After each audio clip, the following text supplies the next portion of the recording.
Come on here. George Michael, thank you very much for letting me be here today. My pleasure. And I have to say, in the very beginning, you look amazing. Oh, do I? You've never met me before, have you? But you look amazing. You've kind of got nothing to compare it to. I want to copy your diet. Well, actually, I've you know,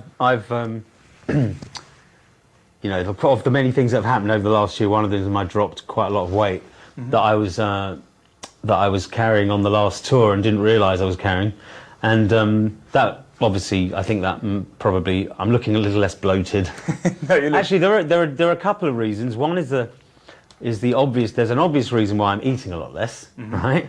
Which I won't go into. It's obvious, but also on the last tour, I was taking some steroids to protect my throat. And I think steroids, actually, you retain weight or water or whatever. So I was not only eating too much, but I was on these steroids that I think helped my voice, to protect my voice. But I was carrying around almost 2 stone more. And I didn't feel fat, but that's quite a lot of weight. Take me to the places that I love best. And yes, I've been back. What has it done to your life to say, yes, I'm George Michael, I'm gay, I'm proud of it? Well, to be honest with you, I can't think of any other gay celebrity whose life got harder after they came out. You know, after 14 years or so of living as an out gay man to the public. I mean, I was living as an out gay man in my personal life, and, the boyfriends I had, I held hands with them in the street, You actually did that? Yeah, I did that stuff. I did that stuff. I never lived differently. Oh. I told my friends, some of my friends when I was very young, told some of my friends when I was in my mid-20s, and didn't tell my parents, they're normally the last to know, until my partner died in 1993. But the point is, I've lived as a gay man and not really written about the issues other than my personal relationships. If I can be really honest about this, and this is not my ego talking, although it's very flattering, the truth about me seems to be that my sexuality, for an awful lot of women, didn't seem to make a difference in terms of their feelings about me after I came out. I mean, you have to go to the shows to see that. Actually, I should ask for my female colleagues, they said, ask him, are you sure you're gay, George Michael? Please believe ask me, him. I've got friends that still ask me that. No, I haven't. Are you sure? No, I haven't. No, I'm very sure. Okay. These days I'm very sure. There was a day, but these days I'm very sure.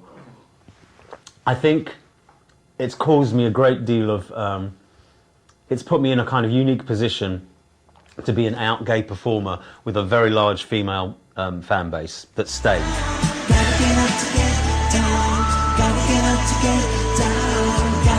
It's made life more difficult for me because it means my sex life is still a fascination to the straight public. I think it means that, I mean, there are things I could tell you that would blow you away that haven't actually been publicised, but the attempts to invade my private life and my private space have been quite ludicrous, some of them.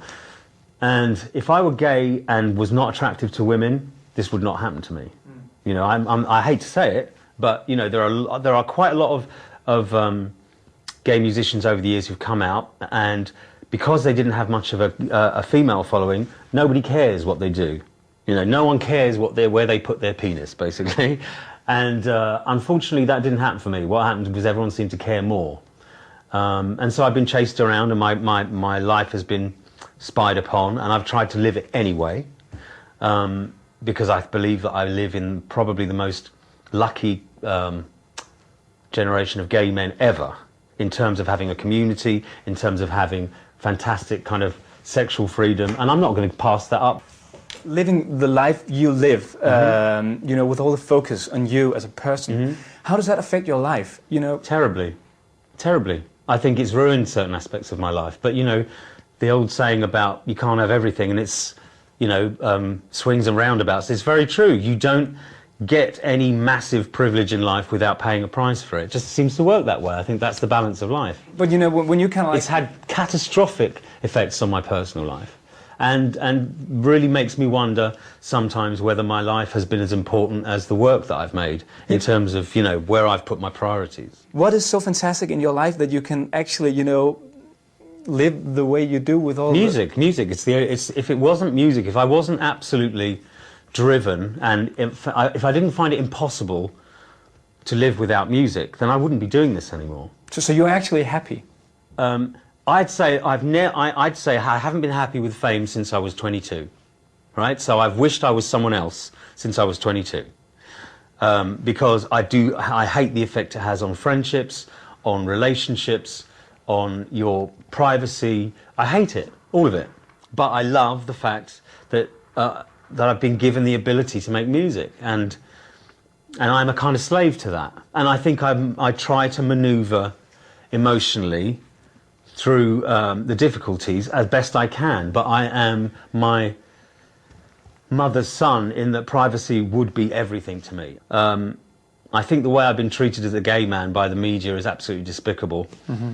And I think their treatment of me has been a negative to young gay people, to look at the fact that you can be so successful and still be reduced to your sexuality.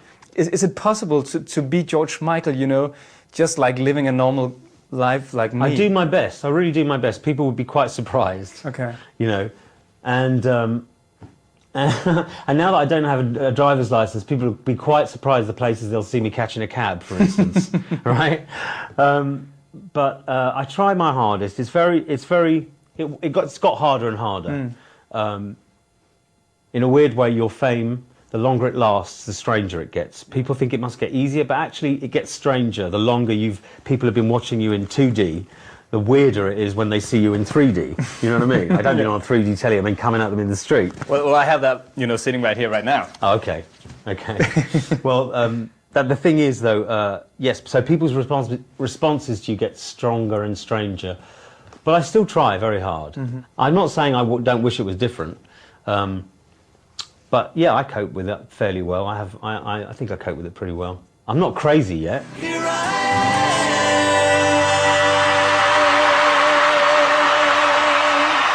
You mean a lot, you know, hundreds of millions of people, you know, people have made babies to your music. Mm-hmm. A lot. I think for a gay man, I'm totally responsible for a lot of procreation. Yeah.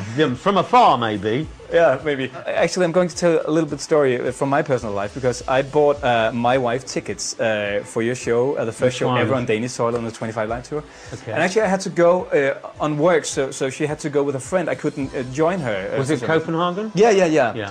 And then actually in the middle of the concert, she called me up and said, something is happening here tonight. I cannot explain what's happening. People here will remember this for their whole life. Well, I felt this, but the thing is, I feel the same way about those audiences. And I have to say, this is not bullshit. I don't say this in every interview or anything. No.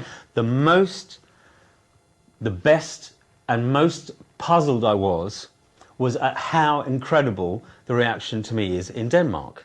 Of all the places that I hadn't visited for all those years. Honestly, I think there were probably more people outside the hotel in Denmark than anywhere on the entire tour. And the response of those people, the shows were phenomenal, which is why I came back and played more. You know? Yeah, actually the final, I think. And yeah, I came back and you know, I played that all together. I think I played that stadium, that mini stadium, 3 times. Mm-hmm, yeah. And it was just phenomenal. 1, 2, 3, go! It was the best reaction in the world.